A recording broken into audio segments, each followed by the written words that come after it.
Hello everyone. स्वागत है आपका आपके यूट्यूब चैनल तनवर एजुकेशन में। आज इस वीडियो में हम सीटेट के प्रीवियस ईयर क्वेश्चन पेपर जो फरवरी 2015 में आयोजित किया था उसके बाल विकास और शिक्षा शास्त्र के अति महत्वपूर्ण 30 क्वेश्चन डिस्कस करेंगे। देखते हैं पहला क्वेश्चन। विद्यार्थियों के ज्ञान अर्जन में सहायता करने के क्रम में अध्यापकों को किस पर ध्यान केंद्रित करना चाहिए। पहला ऑप्शन क्या कहता है, शिक्षार्थी के द्वारा प्राप्त किए गए अंकों और ग्रेडों पर ध्यान केंद्रित करना, नहीं कि बच्चे किस तरह से अच्छे अंक प्राप्त करते हैं, अच्छे ग्रेड प्राप्त करते हैं, यह प्रावधान अब नहीं रहा है। अंकों और ग्रेडों को नेगेटिव माना जाएगा। शिक्षार्थी को सक्रिय सहभागिता के लिए शामिल करना चाहिए, बिल्कुल ठीक ऑप्शन है। बच्चा जितना सक्रिय रूप से कक्षी गतिविधियों में पार्टिसिपेट करेगा, भाग लेगा, उतना ही अच्छे तरीके से चीज़ों को सीखेगा।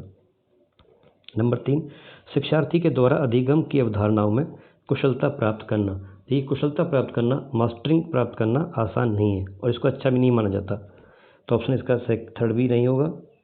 चौथा, सुनिश्चित करना कि शिक्षार्थी सब कुछ याद कर ले। याद करना मनोविज्ञान में नेगेटिव माना जाता है। इस वर्ड को आप नेगेटिव तरीके से डील करोगे तो ये ऑप्शन भी आपको नेगेटिव लेना है। क्वेश्चन का ऑप्शन बनेगा आपका सेकेंड, शिक्षार्थी को सक्रिय सहभागिता के लिए शामिल करना। क्वेश्चन नंबर 2, अध्यापक के दृष्टिकोण से प्रतिभाशीलता किसका संयोजन है। ये होगा आपका उच्च योग्यता होनी चाहिए, उच्च सृजनात्मकता और उच्च वचनबद्धता। ऑप्शन होगा आपका फोर्थ। क्वेश्चन नंबर 3, एनसीएफ 2005 के अनुसार गलतियां इस कारण से महत्वपूर्ण होती हैं। बच्चे गलतियां करते हैं तो उनको किस तरह से पॉजिटिव वे में लिया गया है। यह अध्यापकों को बच्चों को डांटने के लिए एक अवसर, एक तरीका उपलब्ध कराती है कि यह बच्चा गलती करेगा तो अध्यापक को मौका मिलेगा कि बच्चों को डांट सके, जबकि डांटना शिक्षा में कहीं भी पॉजिटिव नहीं माना जाता। डांटना एक नेगेटिव कीवर्ड है, डांटना जान जाएगा उसको आप नेगेटिव तरीके से डील करोगे। यह बच्चे के विचार की अंतर्दृष्टि उपलब्ध कराती है तथा समाधानों को पहचानने में सहायता करती है। बिल्कुल ठीक बात है कि बच्चे के उसके बारे में कैसे विचार हैं, कैसी सोच है और उनको किस तरीके से वो डील कर रहे हैं, तब गलतियाँ कर सकता है और गलतियाँ हो जाती हैं। नंबर 3 ऑप्शन, ये कक्षा से कुछ बच्चों को हटाने के लिए आधार उपलब्ध कराती है। देखिए, बच्चों को हटाने का प्रावधान कहीं भी नहीं है, न बच्चों को हटाना है। बच्चों को हमें विद्यालय में पढ़ाना, उनको हटाना नहीं है, तो हटाना भी नेगेटिव होगा। नंबर 4, यह विद्यार्थियों को उत्तीर्ण एवं अनुत्तीर्ण समूह में वर्गीकृत करने के लिए एक महत्वपूर्ण उपकरण है। उत्तीर्ण अनुत्तीर्ण की अवधारणा आप अच्छी तरह जानते हो कि बच्चों को फेल पास अब नहीं किया जाता। पहली से 8वीं क्लास तक तो कोई बच्चा फेल होगा ही नहीं। और आगे लिखा है समूह में वर्गीकृत करने के लिए, और वर्गीकृत करना भी अच्छा नहीं माना जाता। उत्तीर्ण अनुत्तीर्ण करना, वर्गीकृत करना, हटाना, ये सारे आपके नेगेटिव वर्ड हैं। और बच्चों की सहभागिता पॉजिटिव है, तो ऑप्शन बनेगा इसका सेकेंड। ये बच्चे के विचारों की अंतर्दृष्टि उपलब्ध कराती है तथा समाधानों को पहचानने में सहायता करती है। क्वेश्चन नंबर 4 देखते हैं। एक बच्चे की कॉपी में लिखने में विपरीत छवियाँ, दर्पण छवि आदि जैसी गलतियाँ मिलती हैं। इस प्रकार का बच्चा लक्षण प्रदर्शित करता है। साफ साफ दिखाई दे रहा है अधिगम में अशक्तता, लर्निंग डिसेबिलिटीज़ के बारे में बात कर रहा है। ऑप्शन नंबर आपका फर्स्ट इसका करेक्ट होगा। आइए क्वेश्चन नंबर 5 देखते हैं। निम्नलिखित में से कौन सा बच्चों के संवेगात्मक विकास के लिए सर्वाधिक उपयुक्त है। नीचे चार ऑप्शन दिए गए हैं। इन चारों ऑप्शन में से किस स्थिति में बच्चे के संवेगों का विकास सबसे अच्छे तरीके से होगा। पहला ऑप्शन दे रखा है अध्यापकों की कोई भी सहभागिता नहीं, क्योंकि यह माता पिता का कार्य है। बिल्कुल गलत तरीका है। अध्यापकों की सहभागिता होती है, बच्चा विद्यालय में रहता है और विद्यालय में उसको काफ़ी टाइम गुजारना होता है, जहाँ पर उसके यदि अध्यापक का माहौल, कक्ष का माहौल अच्छा नहीं होगा तो बच्चे के संवेगों का विकास नहीं होगा। अध्यापकों की महत्वपूर्ण भूमिका होती है। ये कह रहा नहीं है तो गलत ऑप्शन है। कक्ष का नियंत्रित परिवेश, एक नियंत्रित परिवेश में भी बच्चे के संवेगों का विकास नहीं हो पाएगा। कक्ष का एकाधिकारवाद नियंत्रित है या एकाधिकारवादी परिवेश है, ये नेगेटिव वर्ड है। एकाधिकारवाद किसी का भी नहीं होना चाहिए, न बच्चों का हो, न अध्यापक का हो, न स्कूल मैनेजमेंट का हो। एकाधिकारवाद में बच्चे की भावनाओं का विकास नहीं होगा। बच्चों पे दबाव वो महसूस करेगा, दबाव में रहेगा, और दबाव में रहेगा तो उसके संवेगों का विकास कैसे हो जाएगा। नंबर 4, कक्ष का प्रजातांत्रिक परिवेश। कक्ष में सभी बच्चों को समानता का महत्व दिया जाए, सभी को समान समझा जाए, सभी को विचारों को व्यक्त करने का मौका दिया जाए, इस टाइप से होगा तो बच्चे के संवेगात्मक विकास अच्छे तरीके से होगा। तो ऑप्शन नंबर 4 इसका राइट आंसर होगा। क्वेश्चन नंबर 6 देखते हैं। बच्चों के अधिगम को सुगम बनाने के लिए अध्यापकों को एक अच्छे कक्षाई परिवेश का सृजन करने की आवश्यकता होती है। इस प्रकार के अधिगम परिवेश का सृजन करने के लिए नीचे दिए गए कथनों में से कौन सा सही नहीं है? सही नहीं है। अध्यापकों के अनुसार कार्य करना, अध्यापकों के अनुसार कार्य करने की बात आ गई तो यहाँ सीधा सीधा आपका टीचर सेंट्रल एजुकेशन के बारे में बात होगी। अध्यापक जो कराएगा वो बच्चों को करना पड़ेगा, जबकि ऐसा कहीं नहीं है। बालक केंद्रित शिक्षा है, बच्चे को ध्यान में रखकर ये सब गतिविधियाँ कराई जाती हैं। तो अध्यापकों के अनुसार नहीं, अध्यापक बच्चों के स्तर के अनुसार, उनके पूर्व ज्ञान के अनुसार बच्चों को चीज़ें सिखाएगा। ये पहला ऑप्शन इसका राइट आंसर होगा। बाकी वगैरह बच्चे को स्वीकार करना है, अध्यापक का सकारात्मक रुख है, बच्चों या बच्चे के प्रयासों की स्वीकृति करना, ये तीन ऑप्शन आपके करेक्ट हैं। फर्स्ट आपका आंसर हो जाएगा इस क्वेश्चन का। क्वेश्चन नंबर 7, लड़कों एवं लड़कियों के विषय में कुछ विशेष कथन दिए गए हैं। आपके अनुसार इनमें से कौन सा सही है? लड़कों को घर के कामों में सहायता करनी चाहिए। ये लैंगिक पूर्वाग्रह के बारे में है क्वेश्चन। पहला क्या है, लड़कों को घर के कामों में सहायता करनी चाहिए। हमारे यहाँ पे एक विचारधारा है अधिकतर लोगों की कि लड़के बाहर का काम करेंगे, लड़कियाँ घर का काम करेंगे। यहाँ पे कह रहा है कि लड़कों को घर का काम भी करना चाहिए, यानी कि जो लैंगिक पूर्वाग्रह बना हुआ है उसको तोड़ने की कोशिश कर रहा है ऑप्शन।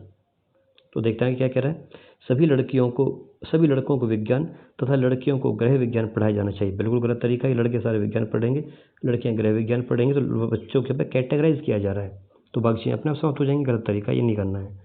लड़कियों को घर के कामों में सहायता करनी लैंगिक पूर्वाग्रह को बढ़ावा दे रहा है। और चौथा, लड़कों को घर के बाहर के कामों में सहायता करनी चाहिए, यह भी लैंगिक पूर्वाग्रह को बढ़ावा दे रहा है।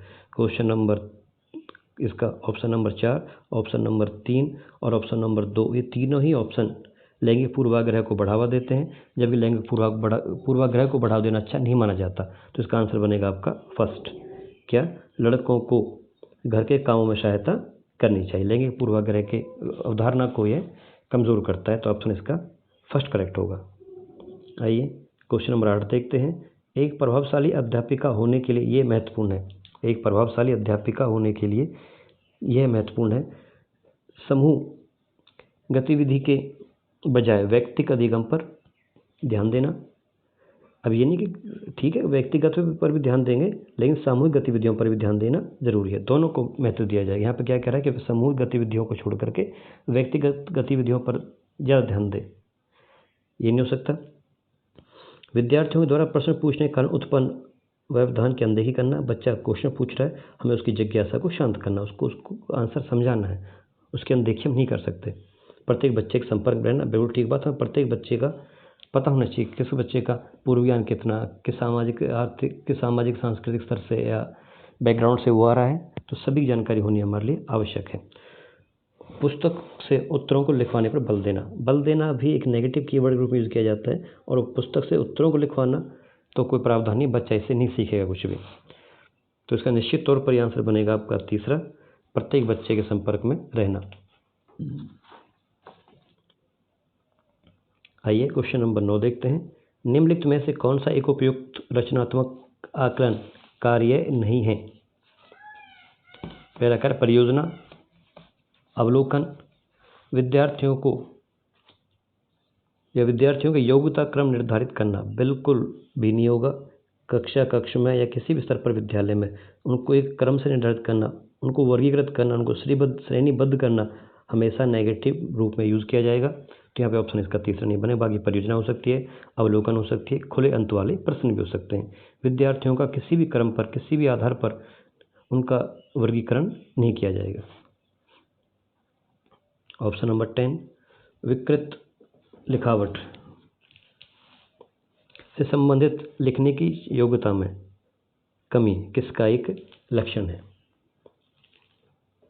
पहला दे रखा है डिस्प्रेक्सिया शारीरिक विकास से संबंधित सभी प्रकार की अक्षमता इसी के अंदर आती हैं। शारीरिक विकास से संबंधित जितनी भी अक्षमताएं होती हैं सभी डिस्प्रेक्सिया के अंदर आती हैं। आगे कह रहा है डिस्कैलकुलिया का संबंध होता है, कैलकुलिया होती है कैलकुलेशंस, यानी कि गणितीय जो अवधारणा होती है, गणित के जो जम्मा घटा गुना भाग होते हैं, यदि उनमें कोई दिक्कत है तो बच्चा डिस्कैलकुलिया से ग्रस्त है। यदि कहें डिसलेक्सिया का पठन विकार से संबंध है, और डिस्ग्राफिया का लेखन से संबंध है। तो ऑप्शन बनेगा इसका 4, डिस्ग्राफिया, ये उसका लेखन विकार है। तो ऑप्शन नंबर 4 इसका राइट आंसर होगा। क्वेश्चन नंबर 11, पियाजे के सिद्धांत के अनुसार निम्नलिखित में से कौन सा व्यक्ति के संज्ञानात्मक विकास को प्रभावित नहीं करेगा? पियाजे के अनुसार सामाजिक अनुभव बच्चे के या व्यक्ति के संज्ञानात्मक विकास को प्रभावित नहीं करेगा। सामाजिक अनुभव। क्वेश्चन नंबर 12 देखते हैं, इनमें से कौन सा त्रितंत्रीय सिद्धांत में व्यवहारिक बुद्धि का अभिप्राय नहीं है? क्या कह रहा है? अभिप्राय नहीं है। अब नहीं एक ढूंढना, नहीं है तो कोई ना कोई एक ऑप्शन होगा। तो साफ देखते ही पता चल रहा है कि केवल लिखा हुआ है और एजुकेशन में, मनोविज्ञान में कहीं भी केवल शब्द पॉजिटिव नहीं आता, हमेशा उसको नेगेटिव माना जाता है। केवल कहीं भी नहीं होता इसमें। तो देखते ऑप्शन आपका फर्स्ट हो जाएगा। बाकी तीन ऑप्शन देखते हैं एक बार। इस प्रकार के पर्यावरण का चयन करना जिसमें आप सफल हो सकते हैं, पर्यावरण के साथ अनुकूलन करना, पर्यावरण का पुनर्निर्माण करना, तो इसका आंसर बनेगा आपका फर्स्ट, केवल लिखा हो। केवल एजुकेशन में कहीं भी नहीं आता, मनोविज्ञान में तो बिल्कुल भी नहीं आता। कोई भी नाराज हो सकता है, यह आसान है, परंतु एक सही व्यक्ति के ऊपर सही मात्रा में, सही समय पर, सही उद्देश्य के लिए तथा सही तरीके से नाराज होना आसान नहीं है। ये संबंधित, देखिए नाराज होना संबंध होता है संवेगों से। नाराज होना, किसी से स्नेह करना, ये सब चीज़ें किस में आएगा? आपका संवेगों में आएगा। तो देखते पता चला इसका ऑप्शन बनेगा आपका 4, संवेगात्मक विकास। नाराज होना एक संवेग है, गुस्सा होना एक संवेग है, क्रोध भी संवेग है। अधिगम में आकलन के लिए आवश्यकता होती है जांच परीक्षण के लिए, प्रेरणा के लिए, पृथक्करण और श्रेणीकरण के उद्देश्य को प्रोत्साहन देने के लिए, ग्रेड व अंकों के लिए। अब देखिए ऑप्शन अपने आप पता चल जाएगा। पहला लास्ट देखते हैं। पहला क्या है? जांच परीक्षण के लिए। जांच के लिए परीक्षण, हमें स्क्रीनिंग टेस्ट के बारे में बात करा। स्क्रीनिंग टेस्ट बच्चों का हमें कहीं नहीं लेना होता। प्रेरणा के लिए बिल्कुल ठीक बात है, बच्चे को मोटिवेट करने के लिए आकलन किया जाएगा। आप कहाँ पे कमी रहेगी, कहाँ पे क्या करना, उसका उपचारात्मक और निदानात्मक का हम यूज़ करेंगे।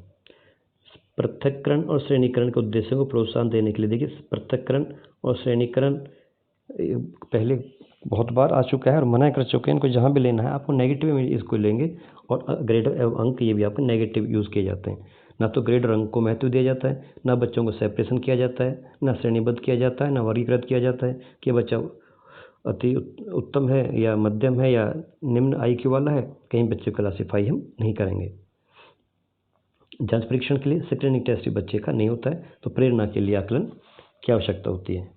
क्वेश्चन नंबर 15 देखते हैं। प्रचलित योजनाओं में नई जानकारी जोड़ने को किस नाम से जाना जाता है? ये तो पहले भी आ चुका है। ये कहलाएगा आपका आत्मसात्करण। किसके अंदर आएगा आपका? प्रचलित योजनाओं में नई जानकारी जोड़ने को किस नाम से जाना जाता है? आत्मसात्करण के नाम से जाना जाता है। एसिमुलेशन कहते हैं। हम सभी अपनी बुद्धि, प्रेरणा, अभिरुचि आदि के संदर्भ में भिन्न होते हैं।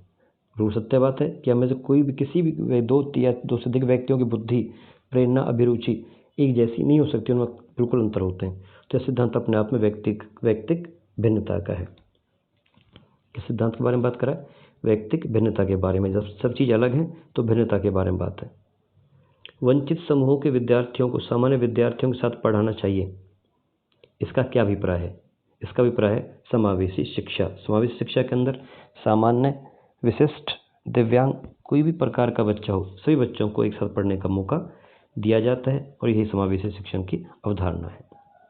17 का आंसर बनेगा 4th, समावेशी शिक्षा, जिस पर सभी तरह के बच्चे मिलकर के पढ़ें। आउट ऑफ द बॉक्स चिंतन किससे संबंधित है? अपसारी चिंतन से।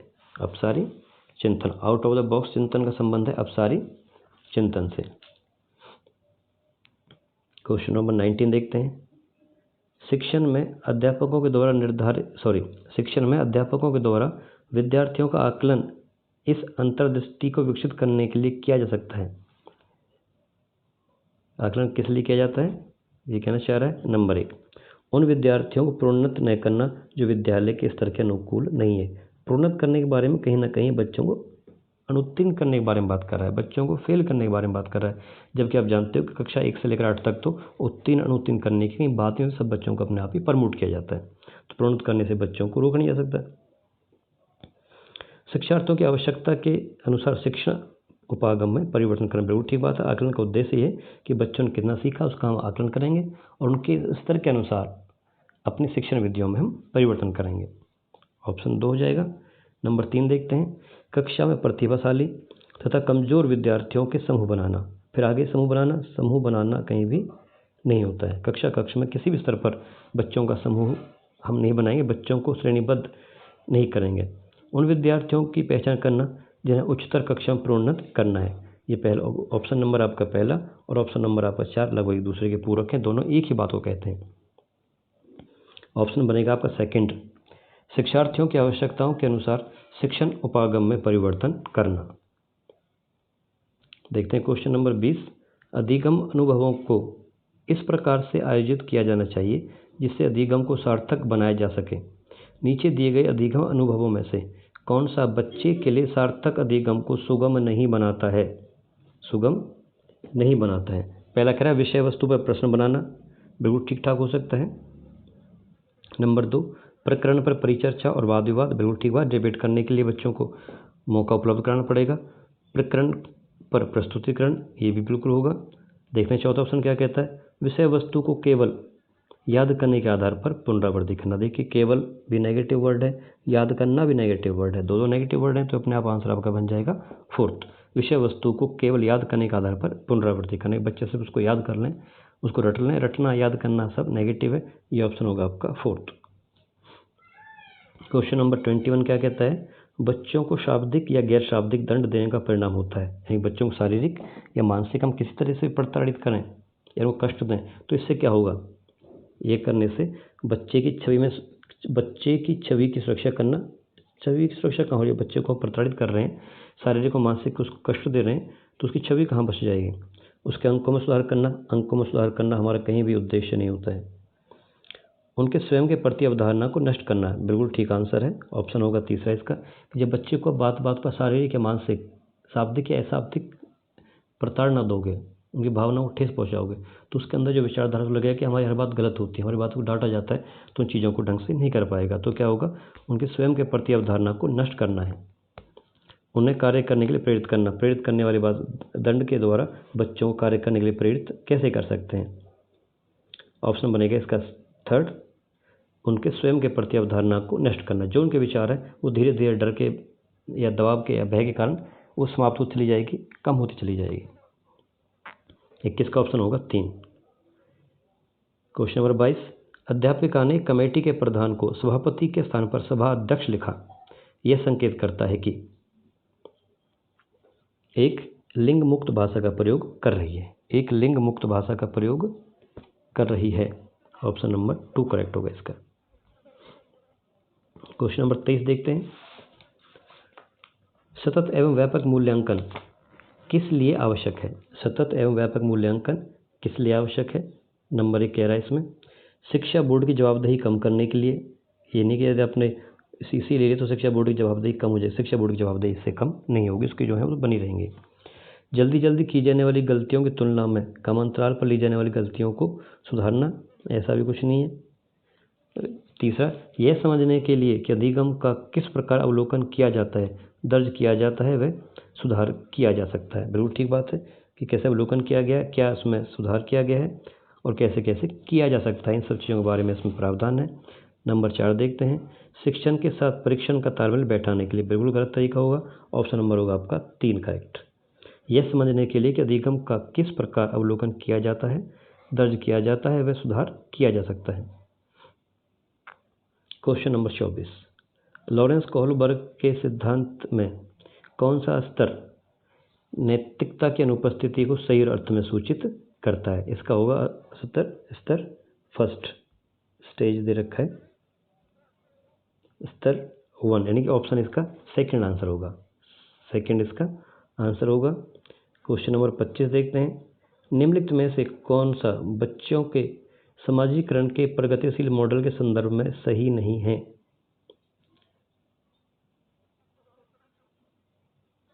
निम्नलिखित में से कौन सा बच्चों के समाजीकरण के प्रगतिशील मॉडल के संदर्भ में सही नहीं है।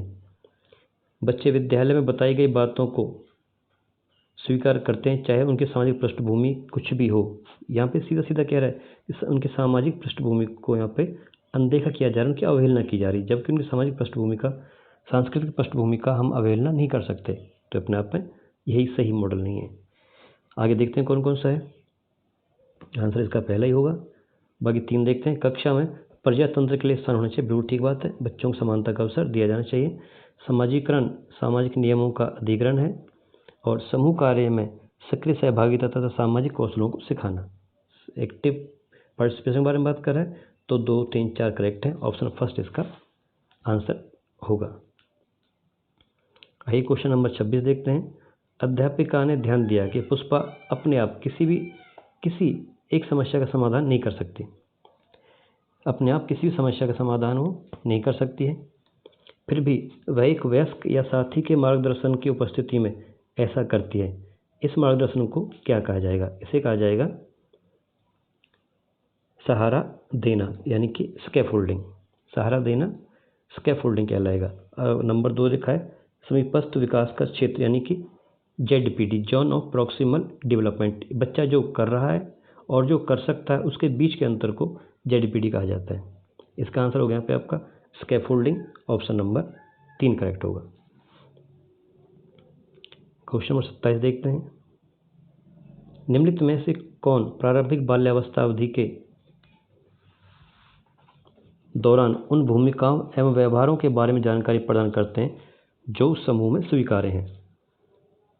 प्रारंभिक बाल्यावस्था के बारे में बात करें तो प्रारंभिक बाल्यावस्था में किसका होगा? प्रारंभिक बाल्यावस्था में सबसे मेन चीज़ है वो माता पिता, यानी ब्लड रिलेशन वाले लोग आएंगे इसमें। अध्यापक नहीं, साथ ही माता पिता। ऑप्शन बनेगा इसका तीसरा, माता पिता एवं भाई बहन। प्रारंभिक अवस्था में तो बच्चा इन्हीं के आसपास रहता है, जो लोग इसके साथ ब्लड रिलेशन में जुड़े हुए हैं उनसे ये चीज़ों की शुरुआत करता है और सीखता है। तो 27 का ऑप्शन होगा 3। Question number 28। निम्नलिखित में से कौन सा आयु समूह प्रवर्ती बाल्यावस्था श्रेणी के अंतर्गत आता है? देखिए, बाल्यावस्था के बहुत सारे वर्गीकरण किए गए हैं, लेकिन यहाँ पे सामान्य वर्गीकरण के आधार पर इसका ऑप्शन दिया गया है। जब करते हैं जन्म से 6 वर्ष तो इसको शैशवावस्था किया गया सामान्य वर्गीकरण के आधार पर। 6 से 12 के बारे में बात करते हैं तो बाल्यावस्था आती है, और 11 से 18 के बारे में बात करते हैं तो किशोरावस्था आती है। तो इनके अकॉर्डिंग इसका ऑप्शन बनेगा आपका थर्ड, 6 से 11 वर्ष के बीच की अवस्था बाल्यावस्था श्रेणी के अंतर्गत आती है। सबका अलग अलग है, लेकिन सामान्य वर्गीकरण के आधार पर इसका ऑप्शन आपका थर्ड होगा। आर्यव तर्क देता है कि भाषा विकास व्यक्ति की नैसर्गिक प्रवृत्ति से प्रभावित होता है, जबकि सोनाली महसूस करती है कि यह परिवेश से प्रभावित होता है। आर्यव और सोनाली के बीच यह चर्चा किस विषय में है? स्थिरता एवं अस्थिरता पर बहस, सतत एवं असतत अधिगम, प्रकृति तथा पालन पोषण पर वाद विवाद। यह ऑप्शन होगा इसका थर्ड करेक्ट होगा, प्रकृति तथा पालन पोषण वाद विवाद। आइए देखते हैं क्वेश्चन नंबर 30। विद्यार्थियों को स्वच्छता के लिए प्रेरित करने हेतु उन्हें स्वच्छता समिति का सदस्य बनाना प्रतिबिंबित करता है क्या? प्रेरणा की सामाजिक सांस्कृतिक संकल्पनाओं को। प्रेरणा की सामाजिक सांस्कृतिक संकल्पनाओं को। जब विद्यार्थियों को स्वच्छता के लिए प्रेरित करने के लिए उन्हें स्वच्छता समिति का सदस्य बनाया जाएगा तो प्रेरणा भी है और सामाजिक सांस्कृतिक कल्पनाओं का विकास इसमें होगा। यहाँ पे आपके क्वेश्चन समाप्त होते हैं। उम्मीद करता हूँ आपको वीडियो अच्छी लगी होगी। यदि आपके लिए हेल्पफुल रही है तो प्लीज़ वीडियो को लाइक, शेयर और सब्सक्राइब करना न भूलें। मिलते हैं अगले वीडियो में, तब तक के लिए टेक केयर। जय हिंद, जय भारत।